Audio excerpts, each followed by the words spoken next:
This story is a metaphor for climbing the corporate ladder. And you may be thinking that the rollerblades are a little goofy. But just last year, people were selling other people's digital copies of monkeys to try and get ahead. So, rollerblades are really not that far-fetched. And who doesn't like a little speed in their life? So, rollerblades it is. But just remember that everyone struggles to get job interviews, so try not to get too discouraged. Good luck.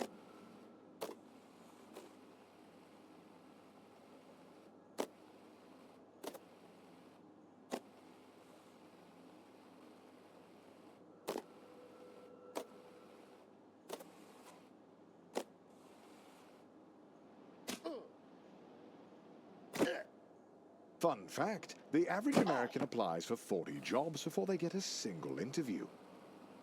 That's real.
Hey, welcome to your first job interview. I know it can be a little nerve-wracking, but just relax and do your best. You're sure to get the job.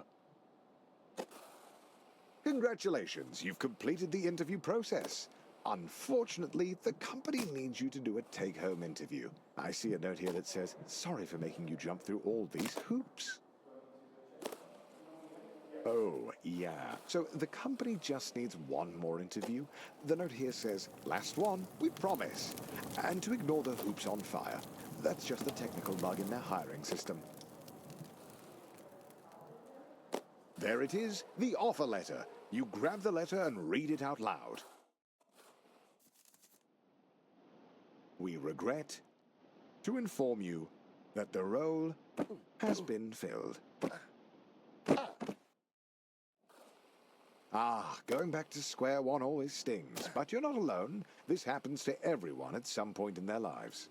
Luckily, your mom says that your Uncle Gerald has a friend who can hook you up with a job at their warehouse. I know it's your birthday, but the company saves money when the new hires do their training on Saturday nights. So it's time to get to work.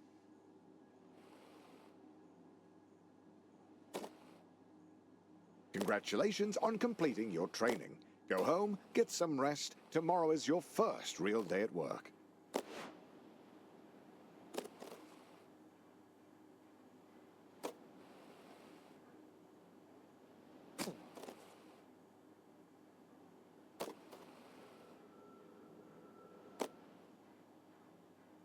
Ah, your first day. And look how big the warehouse is. Think of all the room for productivity. There are absolutely no downsides to working in such a massive open building with no railings or safety structures. None whatsoever.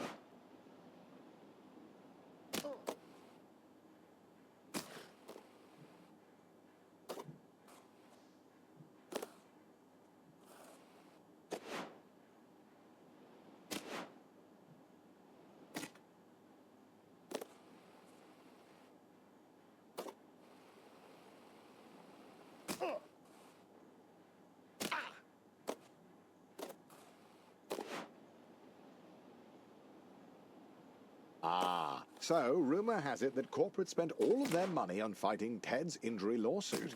So they've thrown you a pizza party instead, which, according to your boss, is arguably better. But don't worry, a manager's position has opened up, and that comes with a pay raise.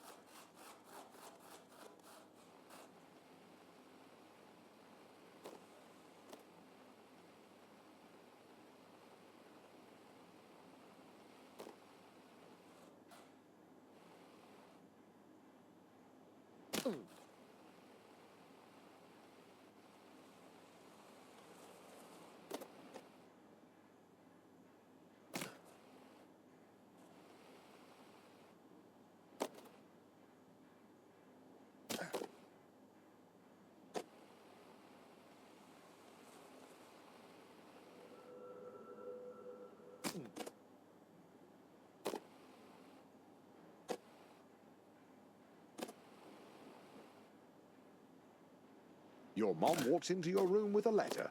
You got the job. Tomorrow is your first day as an unpaid intern. What an honor.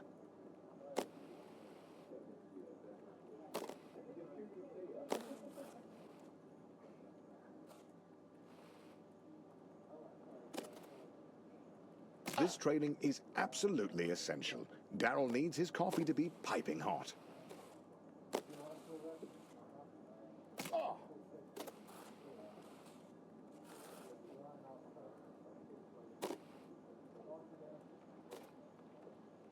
Some would be discouraged knowing they only got the job because their obsession with rollerblades makes them the ideal candidate for grabbing coffee.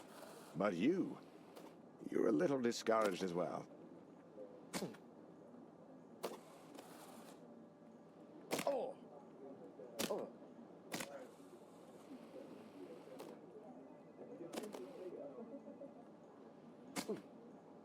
Focus up. You're going to be the best coffee runner this company has ever seen.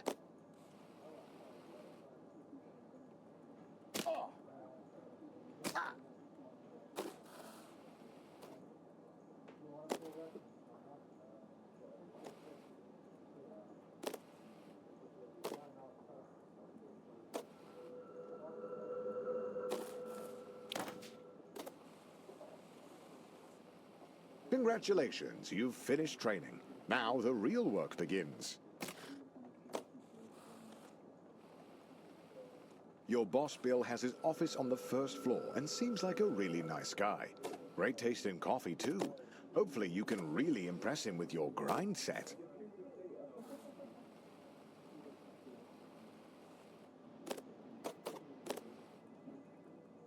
At the all-hands meeting, your boss Bill announces that you've been chosen for the in-house interview, which, according to him, is just a bunch of softball questions since it's really more of a formality than anything.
You did it. The job is yours. And as you watch the other interns get fired one by one, you can start to taste the prestige of being a junior financial analyst.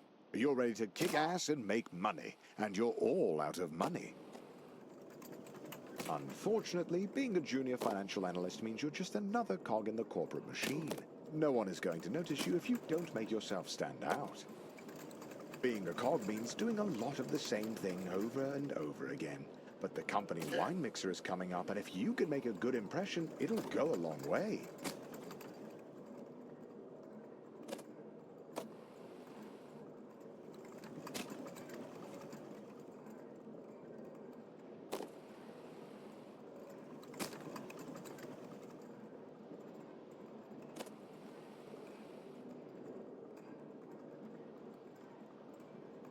After spinning your wheels for a year, you finally get invited to the company mixer. Rubbing shoulders with middle management has you inspired. You want to be one of them.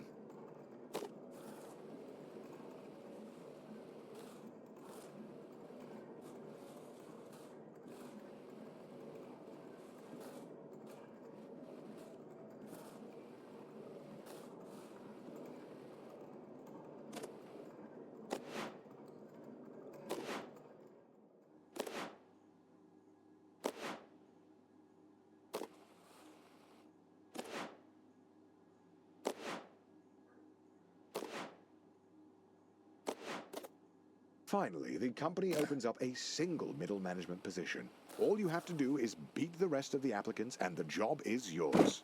The bumpers are a metaphor for the other applicants.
The second round of interviews cuts out 90% of the applicants. The herd has been thinned out, and you're still standing strong. Wait, somehow Ted is in the running? When did he get a job here?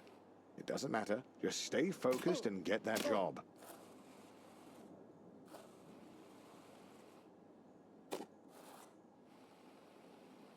After months of grueling interviews, corporate meetings, endless schmoozing, you find a letter on your desk. One of the two positions is yours.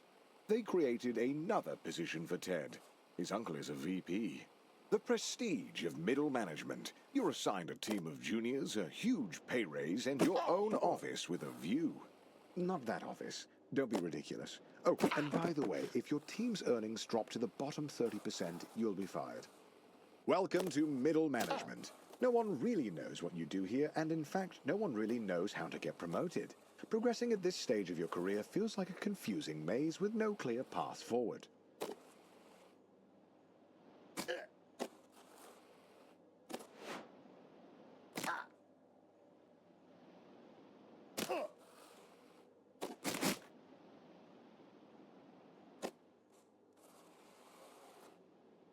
You ask your boss about career advancement, but he tells you that with the current budget, you'll have to put a pin in it until after they can get their ducks in a row trying to accelerate profits and maximize shareholder value in the long term.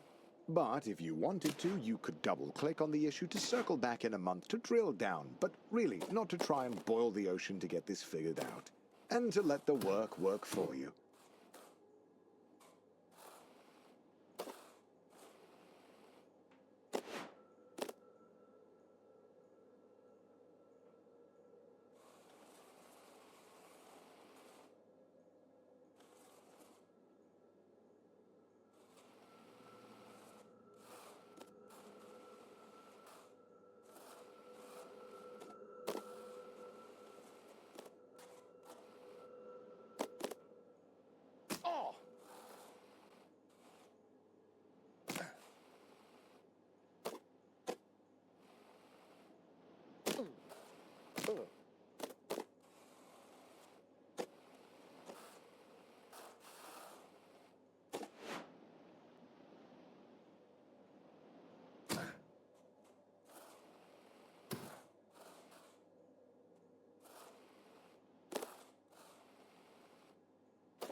He calls you with a job offer, but you have to decide right now. Ah!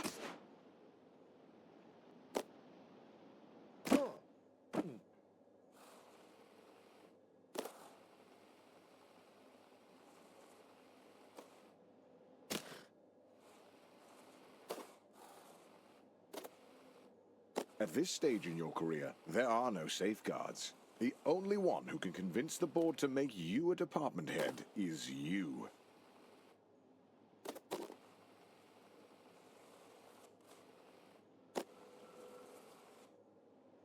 Oh!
Oh!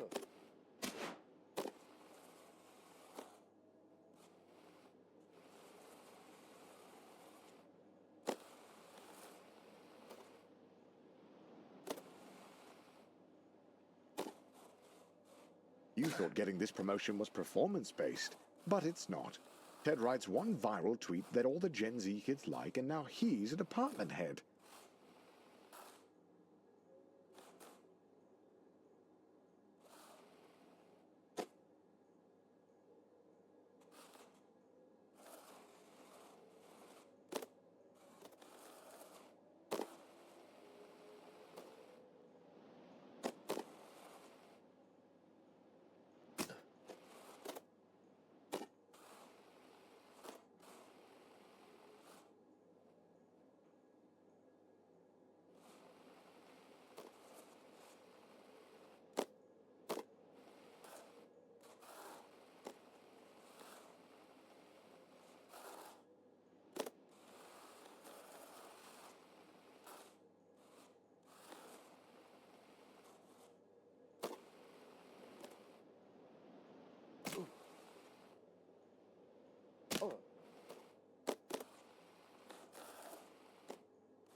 You are desperate to become a department head and decide to take on the Deutler portfolio. If you pull it off, you'll secure 2 votes from the board. If you don't, you'll be fired.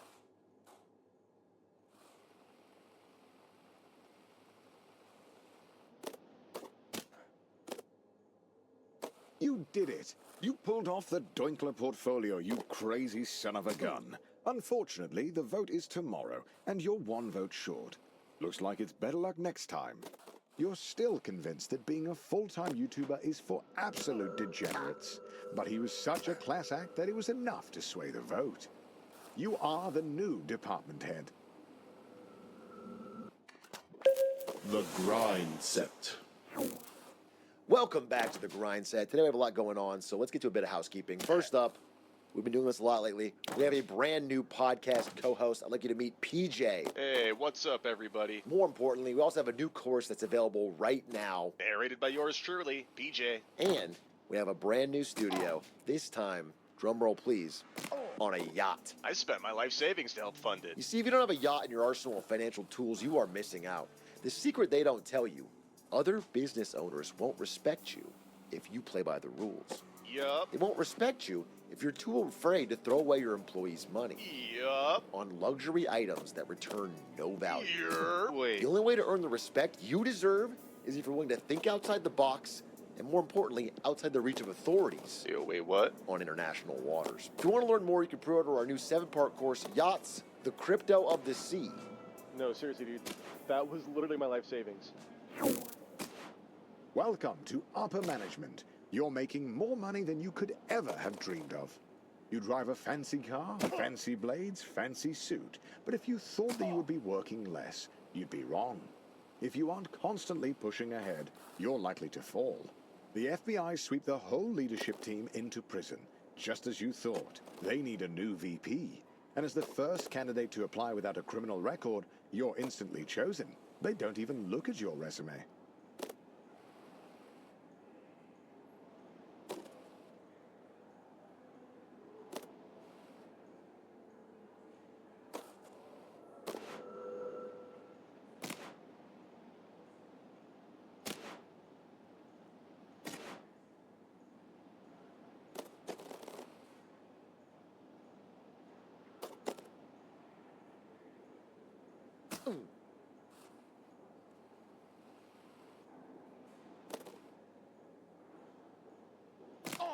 Being a VP at a large company puts you in the top 0.01%.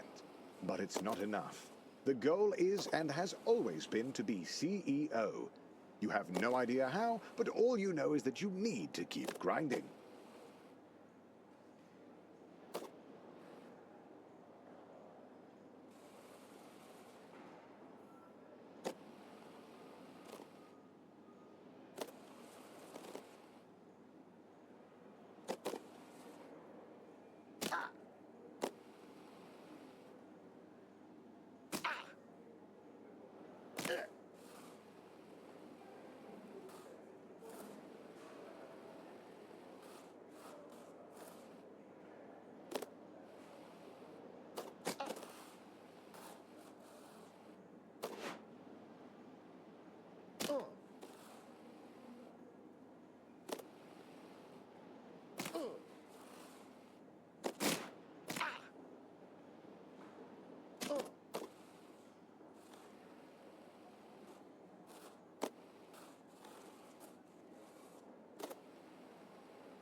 You show up to the country club wearing a $3,000 suit.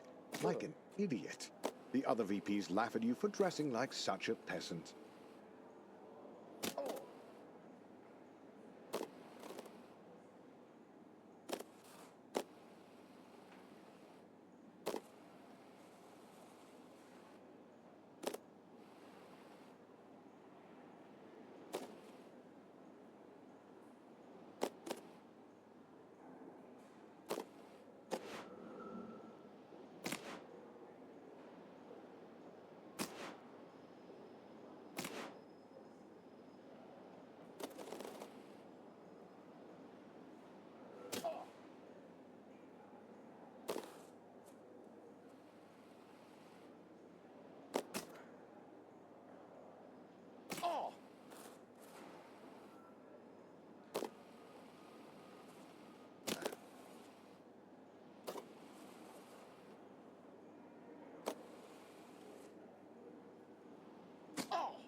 You rave to your VP friends about the benefits of deadly nightshade, and one of them mysteriously dies.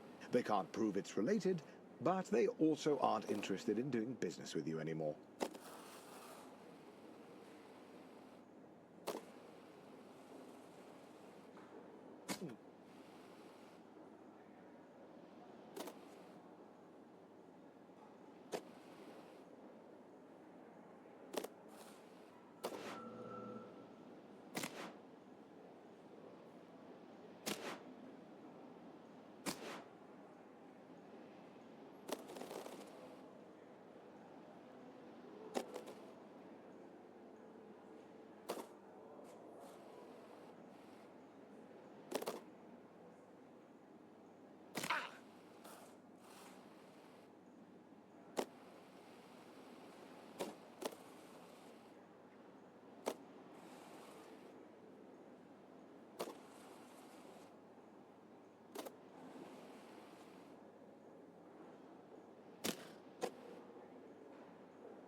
You accidentally buy your CEO a bottle of the Dalmore 72 single malt scotch instead of the Dalmore 62 single malt scotch.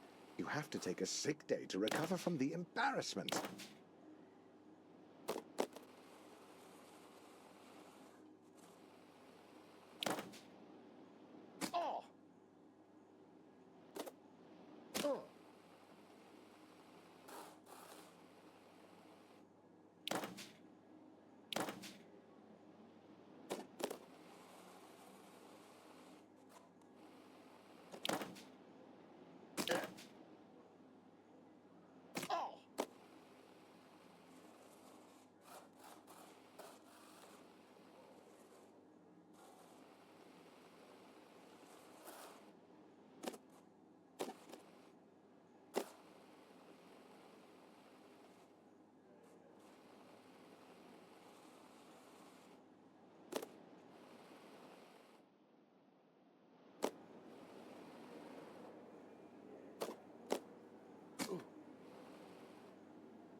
You make a change to the company. It's bold, it's risky.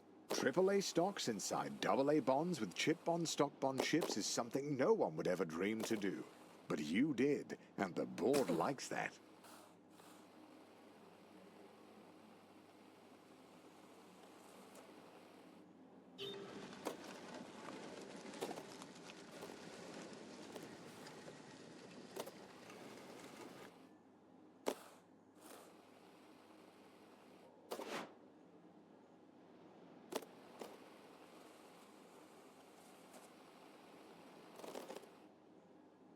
You spend half of your salary on flying a board member to Wimbledon.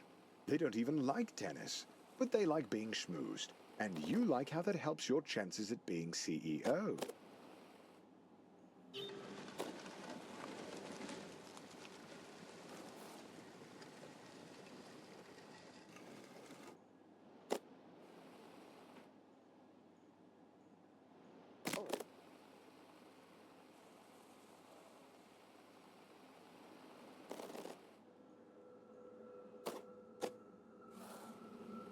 The economy is in a downturn, and the company is losing money hand over fist, except for your department.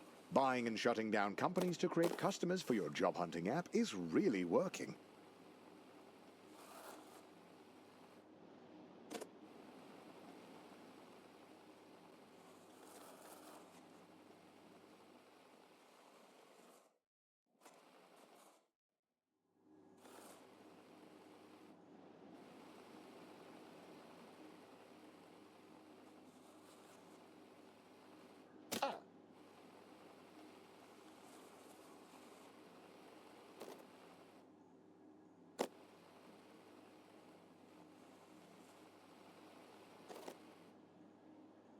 The CEO of your old company is considering retirement.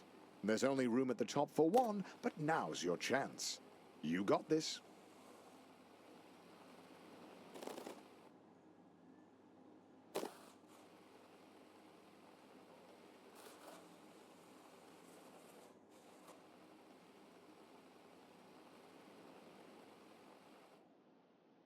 Just before the CEO of your old company retires, he gets arrested for embezzlement. But you've been schmoozing the board of directors for years, taking on hard portfolios, buying dinners at the country club, and turning a blind eye to embezzlement. You're ready to take the leap. All of your hard work has finally paid off. The board of directors have voted, and you are appointed the CEO. The journey is over. You have climbed the corporate ladder, a feat that very, very few people have ever managed to do. There really is nowhere else to go. Congratulations on beating Get to Work.